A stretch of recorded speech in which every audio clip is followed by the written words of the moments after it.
नमस्कार, daily update में आपका स्वागत है। मैं आपके साथ अंजलि। आइए नजर डालेंगे आज की ताजा तरीन खबरों पर। मुंबई में मुलुंड में मेट्रो पिलर का हिस्सा गिरा, चपेट में कई गाड़ियां, 4 जख्मी। मुंबई के मुलुंड में एलबीएस रोड पर निर्माणाधीन मेट्रो पिलर का सीमेंट ढांचा गिर गया, जिसमें 4 लोग घायल हो गए हैं। घटना के बाद मौके पर फायर ब्रिगेड, पुलिस और एम्बुलेंस की टीमों ने राहत बचाव कार्य शुरू किया। पंजाब में गंगा जमुनी तहजीब की मिसाल, मुस्लिम ने मंदिर बनाने के लिए दान दी जमीन तो हिंदू परिवार ने बनवाई मस्जिद। पंजाब में सांप्रदायिक सद्भाव की अनोखी मिसाल देखने को मिली है। मोहाली में एक मुस्लिम व्यक्ति ने मंदिर निर्माण के लिए 80 लाख की जमीन दान की। वहीं संगरूर में एक हिंदू परिवार ने मुस्लिम समुदाय के लिए मस्जिद का निर्माण करा।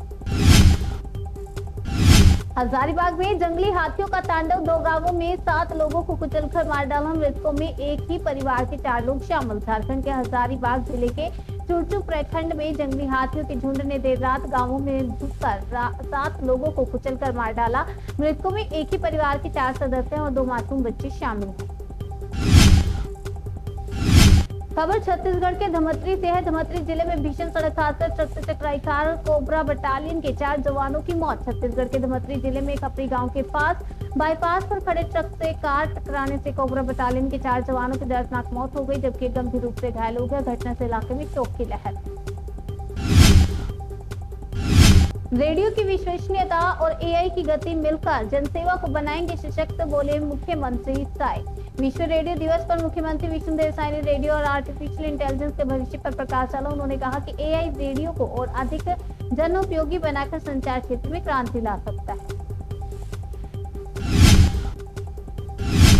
हमें वफादारी के सर्टिफिकेट की जरूरत नहीं, वंदे मातरम विवाद पर बोले ओवैसी। असदुद्दीन ओवैसी ने एक इंटरव्यू में कहा कि वंदे मातरम विवाद को लेकर वो बोले कि नो कॉन्फिडेंस मोशन और बाबरी मस्जिद पर सुप्रीम कोर्ट के फैसले पर अपनी राय रखी है। उन्होंने संघ भाजपा पर भारत को धार्मिक राष्ट्र बनाने का आरोप लगाया है।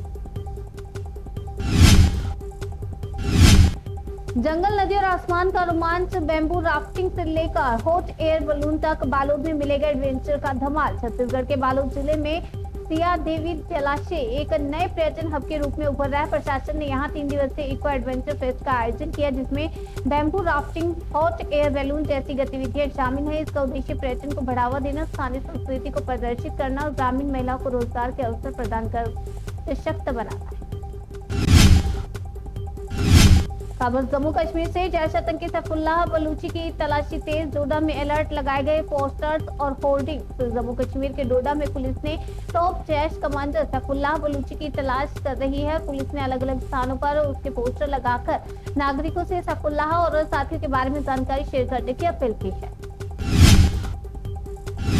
ऑपरेशन मार्गो में शामिल दुनिया के सबसे बड़ा एयरक्राफ्ट कैरियर को ट्रंप ने ईरान के पास भेजा। ट्रंप ईरान पर परमाणु डील के लिए दबाव बढ़ा रहे हैं। दुनिया का सबसे बड़ा aircraft carrier USS Gerald R4 को पारस की खाड़ी भेजा जा रहा है। अगर बातचीत फेल हुई तो हमला संभव है। पहले यूएसएस बुश की खबर थी। यूएसएस लिंकन पहले से मौजूद है। तनाव चरम पर है, क्षेत्र में युद्ध का खतरा है।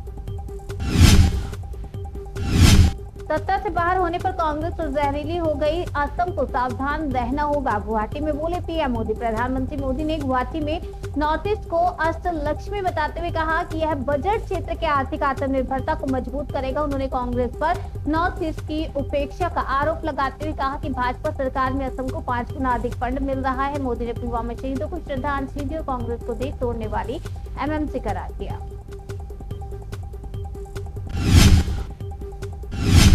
शरद पवार को मिली अस्पताल से छुट्टी, 3-4 दिन आराम की सलाह। एनसीपी प्रमुख शरद पवार को अस्पताल से छुट्टी मिल गई है। पुणे के रूबी हॉल क्लिनिक में भर्ती पवार की सेहत में सुधार आया है। सुप्रिया सुले ने बताया कि डॉक्टर ने उन्हें 3-4 दिन आराम की सलाह दी है।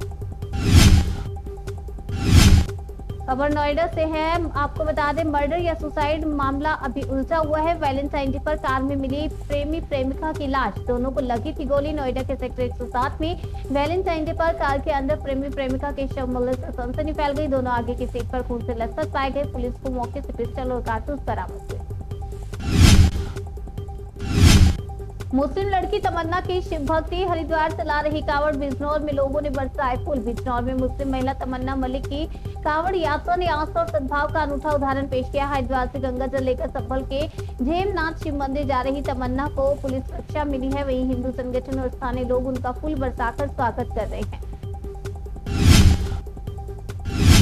ओडिशा से लखनऊ लाया जा रहा था गांजा। यूपी एसटीएफ ने 4 तस्करों को दबोचा। यूपी एसटीएफ ने मादक पदार्थ तस्करी के नेटवर्क का भंडाफोड़ करते हुए 3 क्विंटल के लगभग गांजा बरामद किया। इसकी अनुमानित कीमत करीब 92,50,000 रुपए बताई जा रही है। कार्रवाई लखनऊ के गोमती नगर विस्तार एरिया में की गई, जहां 4 तस्करों को अरेस्ट किया गया। कांग्रेस बौखलाई है कि मोदी सब कैसे कर लेते हैं, गुवाहाटी में बोली प्रधानमंत्री नरेंद्र मोदी ने गुवाहाटी में एक जनसभा को संबोधित करते कांग्रेस पर जमकर हमला बोला। उन्होंने कहा कि कांग्रेस केवल बयान देने में आगे है। कांग्रेस ने देश को हमेशा खतरे में रखा। कांग्रेस आतंकियों को कंधे पर बैठाती।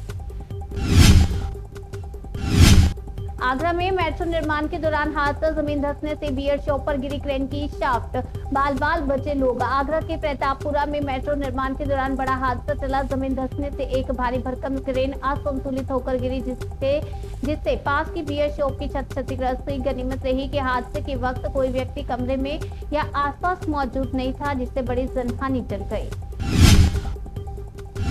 नोएडा मेट्रो की एक्वा लाइन विस्तार को मंजूरी, सीएम योगी ने फैसले को बताया ऐतिहासिक। केंद्रीय कैबिनेट ने नोएडा मेट्रो की एक्वा लाइन के विस्तार को मंजूरी दी है। सीएम योगी आदित्यनाथ ने इस निर्णय को ऐतिहासिक बताया, साथ ही पीएम मोदी का आभार जताया। बेंगलुरु में दिल दहला देने वाला हादसा, 17 साल के बच्चे ने 160 की स्पीड में दौड़ाई कार, एक्सीडेंट में 7 की मौत। हादसा होसकोटे तालुके कंबिलापुरा गेट के पास हुआ। सुबह करीब 4:15 से 4:30 के बीच हुआ है। पुलिस के अनुसार होसकोटे से देवनहल्ली की ओर जा रही एसयूवी 700 को 17 साल का अयान चला रहा था। सीएम पद और महंत की गद्दी रिश्तेदारी से मिले स्वामी अभिमुक्तेश्वरानंद का सीएम योगी पर बड़ा हमला। सीएम योगी के बयान पर शंकराचार्य अभिमुक्तेश्वरानंद ने तीखा पलटवार किया। उन्होंने योगी पर पद, रिश्तेदारों से मिलने और ब्राह्मणों को टारगेट करने का आरोप लगाया। शंकराचार्य ने अपने पद की मान्यता साफ की। वहीं सीएम योगी ने माघ मेले विवाद पर कोई कानून से ऊपर नहीं होने की बात कही। खबर नोएडा से है। स्कूलों को बम से उड़ाने की धमकी देने वाले गैंग का भंडाफोड़, एसटीएफ ने 6 को किया अरेस्ट। यूपी एसटीएफ ने नोएडा में ऑनलाइन बेटिंग ऐप से ठगी करने वाले साइबर गिरोह का पर्दाफाश किया। स्कूलों को धमकी भरे ईमेल भेजने के मामले में भी इन आरोपियों का नाम सामने आया है। डेली अपडेट में आज के लिए फिलहाल इतना ही। तब तक के लिए बने रहिए हमारे साथ और देखते रहिए जल्द से न्यूज़ जल्द से सरोकार।